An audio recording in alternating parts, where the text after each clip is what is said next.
आप सभी का स्वागत है हमारे YouTube चैनल पर। देखिए, जो चैप्टर है वो रेशनल नंबर चैप्टर है। इसकी एक्सरसाइज है 1.1 और ये जो रेशनल नंबर हम पढ़ने जा रहे हैं इस वीडियो में वो 8th क्लास का है। 8th क्लास के लेवल का है और 8th क्लास की बुक का जो चैप्टर नंबर 1 रेशनल नंबर है, इसकी पहले हम थोड़ी सी थ्योरी पढ़ेंगे और समझेंगे कि रेशनल नंबर क्या होता है। रेशनल नंबर समझने के बाद जो क्वेश्चन आपको दिख रहा होगा, इस क्वेश्चन को हम सॉल्व करेंगे। तो जो भी लोग इस वीडियो को देख रहे हैं, जो भी बच्चे क्लास 8th के, वो अपनी टेक्स्ट बुक जो है साथ में रख लें। जब वो टेक्स्ट बुक रख लेंगे साथ में और नोटबुक भी रख लें साथ में, जिससे उन्हें जो जो चीज़ हम बताते जाएंगे वो नोट करते जाएं, जिससे उन्हें समझने में, बाद में समझने में बहुत आसानी होगी। और एक एक चीज़ हम यहाँ पर क्लियर करेंगे 1 बाय 1 करके। अब देखिए, सबसे पहले जो चैप्टर का नाम हमने लिखा है रेशनल नंबर, तो इस रेशनल नंबर के लिए जो कहा जा रहा है कि हमारा कि रेशनल नंबर क्या होते हैं। जैसे आप नेचुरल नंबर जानते हैं, तो नेचुरल नंबर्स के बारे में क्या जानते हैं? नेचुरल नंबर कहते हैं कि 1 2 3 4 5 सो ऑन। इस तरीके के नंबर्स जो होते हैं वो रेशनल जो है नेचुरल नंबर्स होते हैं। इसी तरीके से अगर हम कह दें कि इवन नंबर्स, ऑड नंबर्स जो है, जो 2 से डिवाइड हो जाते हैं, डिविजिबल बाई 2, वो सारे के सारे इवन नंबर्स होते हैं। Not divisible by 2, odd numbers.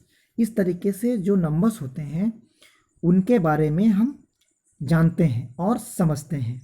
तो उसी तरीके से जब हम किसी नंबर को p बाई क्यू, समझना है यहाँ पर, p बाई क्यू के फॉर्म में जब लिखते हैं हम किसी भी नंबर को, तो वो रेशनल नंबर्स के फॉर्म में कहा जा रहा है।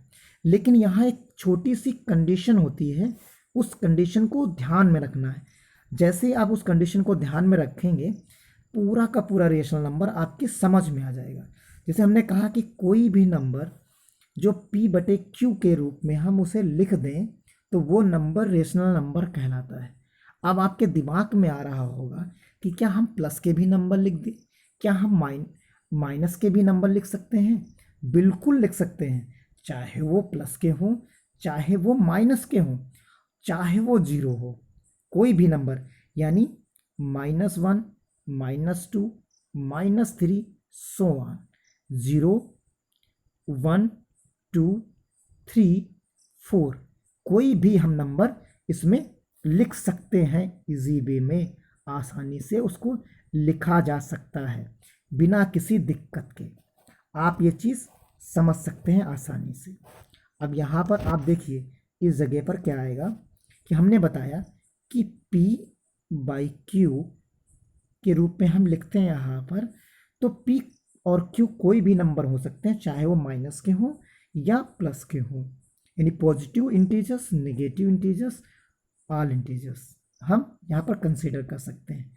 लेकिन जो छोटी सी कंडीशन की हम बात कर रहे हैं, वो छोटी सी कंडीशन जो हमारी है q नॉट इक्वल टू 0, सबसे इंपॉर्टेंट कंडीशन है कि q जो है, यानी जो डिनोमिनेटर है, वो 0 नहीं हो सकता।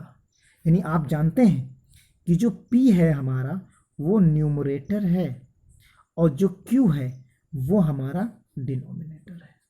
यही तो चीज़ आप जानते हैं, यानी न्यूमरेटर बाई डिनोमिनेटर, दो चीज़ें होती हैं।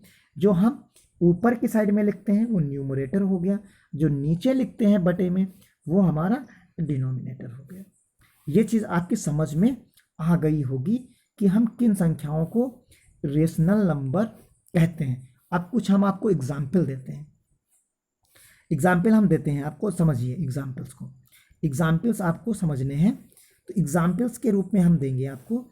जैसे मान लीजिए 2/5, ये आपका रेशनल नंबर है। 3/2 रेशनल नंबर है। लेकिन अगर हम कह दें कि 5/0, ये आपका रेशनल नंबर नहीं है। आप समझिए इस चीज़ को, ये रेशनल नंबर क्या है, नहीं है। लेकिन इसी जगह पर 0/, अगर हम लिखना चाहें 0/5, तो ये रेशनल नंबर है, यानी इस चीज़ को हम रेशनल नंबर कहेंगे। लेकिन 5/0 को हम रेशनल नंबर नहीं कहेंगे, क्योंकि हमने अभी बताया आपको कि P/Q जो है, इस फॉर्म में हम नंबर्स को लिखेंगे, वो रेशनल नंबर कहलाएंगे। लेकिन Q नॉट इक्वल टू 0। चीज़ क्लियर हो गई होगी आप सभी लोगों को कि Q 0 नहीं होना चाहिए। बाकी ऊपर 0 आप लिख सकते हो, यानी न्यूमरेटर की जगह पर आप 0 लिख सकते हो, लेकिन नीचे आप यानी डिनोमिनेटर की जगह पर 0 नहीं कंसीडर कर सकते। अगर आप नीचे कर दोगे तो अनडिफाइंड नंबर हो जाता है, इसलिए ये रेशनल नंबर नहीं होगा। अब हम आते हैं आपकी एक्सरसाइज के ऊपर। तो आपकी एक्सरसाइज में जैसे बताया गया है यहाँ पर कि which of the following are rational number. तो देखिए जो आपकी एक्सरसाइज है, उस एक्सरसाइज में पहला क्वेश्चन जो दिया गया है एक्सरसाइज 1.1 में, तो उसमें सबसे पहला ऑप्शन दिया गया है, आप देखिए उसमें कहा जा रहा है कि 0/5। अब देखिए कंसीडर कर सकते हैं 0/5, ये आपका रेशनल नंबर है कि नहीं। अब आप अपने आप ही आपको समझ में आ गया होगा कि ये रेशनल नंबर है कि नहीं है, यानी ये रेशनल नंबर है, आपने इसे फाइंड आउट कर लिया। अनदर आपका ऑप्शन दिया गया है इसमें 2। अब देखिए ये 2 है। अब आप डाउट में होंगे कि ये 2 कैसे हो सकता है, ये 2 कैसे हो सकता है। सर ने तो अभी हमको बताया है कि P/Q यानी P/Q के रूप में इसको लिख सकते हैं, लेकिन यहाँ तो केवल 2 है। तो जब भी कोई नंबर लिखा होता है तो उसके बटे में अंडरस्टूड 1 होता है, यानी हम उसे 1 मान के चलते हैं। यानी कोई भी नंबर लिखा हो, इवन देन 0 लिखा हो, ये भी रेशनल नंबर है, क्योंकि इसके बटे में हम 1 लिख सकते हैं। तो आपको क्लियर हो गया होगा कि अगर सिंगल नंबर मिलता है तो उसे भी हम कह देंगे कि ये हमारा रेशनल नंबर होगा, यानी अनदर भी रेशनल नंबर। अब हम आते हैं कि 3/4 के रूप में, कि यहाँ पर आपका रेशनल नंबर है कि नहीं, यानी 3/4 आप एग्जैक्टली बता सकते हैं कि ये रेशनल नंबर है कि नहीं है। इसी तरीके से हम आगे की चीज़ों को देख सकते हैं और समझ सकते हैं कि कहाँ पर कौन सा नंबर आपका रेशनल नंबर है। अब आप देखिए अगला आपका ऑप्शन जो है, यहाँ पर क्या आ रहा है, यहाँ 1/√2 की तरीके से आपको एक अलग सा सवाल मिल रहा है। यहाँ देखिए आप, तो इस सवाल में क्या आप जानते हैं कि क्या ये हमारा यहाँ जो अगला ऑप्शन है, हमने 3/4 ले लिया था, उसके बाद है आपका -1/√2।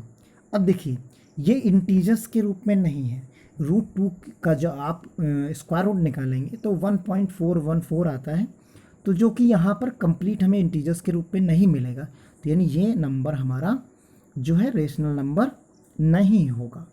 अब आइए लास्ट वन, इसी का एग्जाम्पल जो दिया गया है आपके टेक्स्ट बुक में 5/0 है। अब आप जानते हैं नीचे 0 आ गया, यानी जो डिनोमिनेटर है उसमें 0 आ गया, तो ये क्या होगा, यानी ये भी हमारा जो है रेशनल नंबर नहीं होगा। ये चीज़ आपको क्लियर हो गई होगी।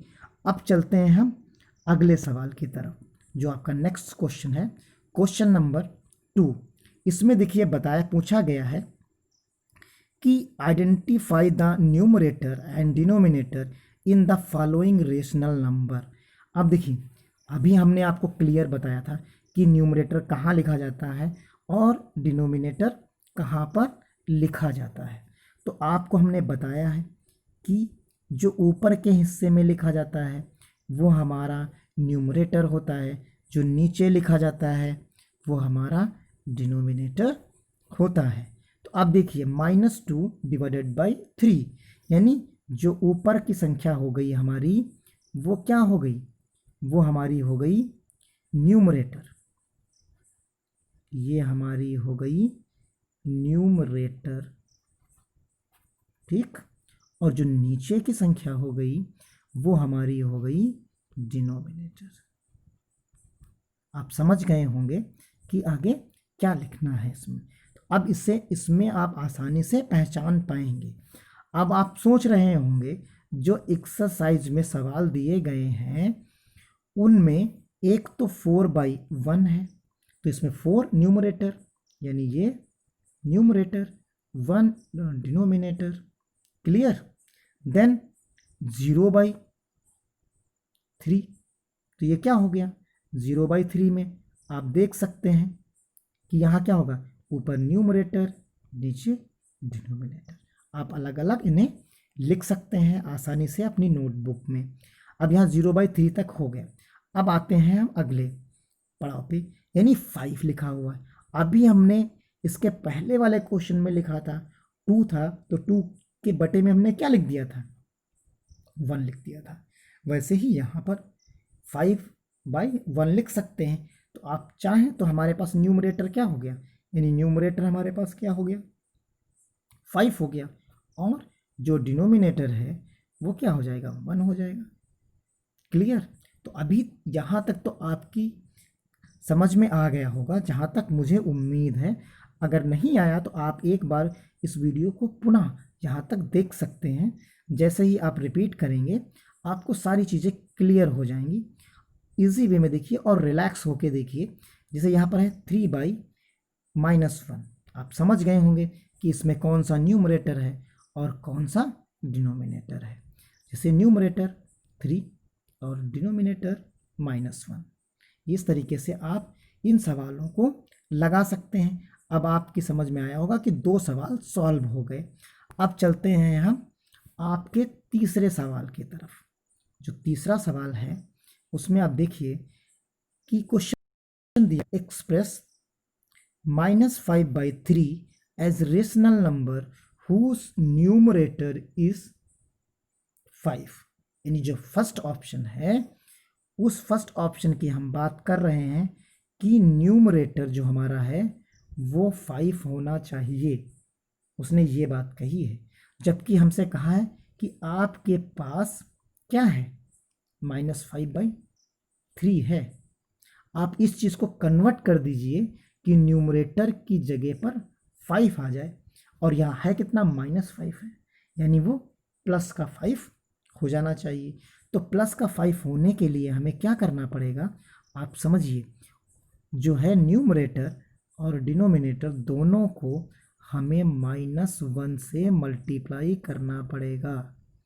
-1 से आप मल्टीप्लाई जब करेंगे तो जो रिजल्टेंट आपको मिलेगा, जो रिजल्टेंट मिलेगा आपको, तो वो क्या मिलेगा 5/-3। अब ये आप देख लीजिए, आपको न्यूमरेटर क्या मिल रहा है, न्यूमरेटर आपको 5 मिल रहा है। इस तरीके से इस सवाल को हम सॉल्व कर लेंगे। अब आप सोच रहे होंगे कि हम सेकंड क्वेश्चन भी कर दें। चलिए भाई सेकंड क्वेश्चन भी कर देते हैं यहाँ पर आपके लिए। तो सेकंड क्वेश्चन क्या है, सेकंड क्वेश्चन में वो कह रहा है कि 35 चाहिए हमें न्यूमरेटर की जगह पर, जबकि हमारे पास क्या है, देखिए हमारे पास जो क्वेश्चन है -5/3 है। इसे हमें एक्सप्रेस करना है न्यूमरेटर 35 हो जाए। तो अब आप सोच सकते हैं कि जो न्यूमरेटर है उसे 35 के लिए हम सीधा इस 5 से इस 35 को डिवाइड कर देते हैं, तो कितना मिलेगा 7 मिलेगा। यानी हम 7 से इसे मल्टीप्लाई कर दें अगर, तो हमें ये मिल जाएगा। लेकिन पॉजिटिव चाहिए हमें, तो पॉजिटिव चाहने के लिए क्या करना पड़ेगा, -7 से मल्टीप्लाई करना पड़ेगा भाई। तो यहाँ पर क्या हो गया, आप देखेंगे जो इसका रिजल्टेंट मिलेगा ऊपर 35 हो जाएगा प्लस का, और नीचे सात्विकी किस यानी 21 -21 हो जाएंगे। आपका ये भी क्वेश्चन सॉल्व हो गया। अब चलते हैं अगले सवाल की तरफ।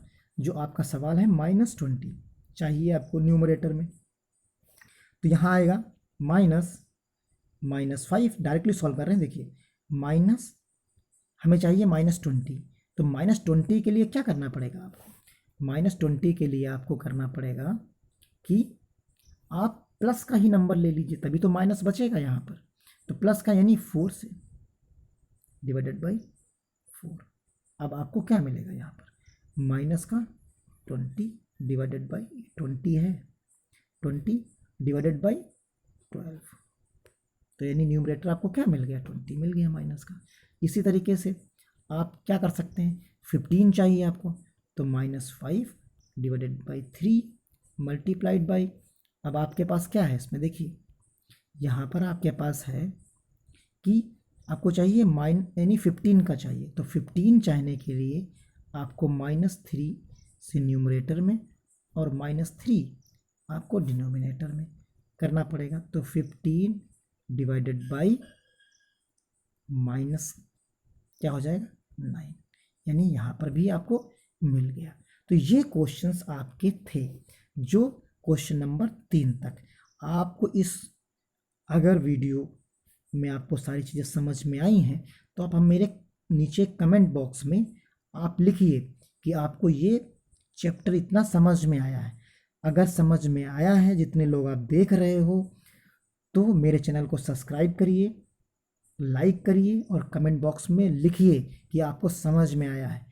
तभी हम इसके आगे के क्वेश्चंस और आपकी पूरी बुक के सारे क्वेश्चंस बनाएंगे।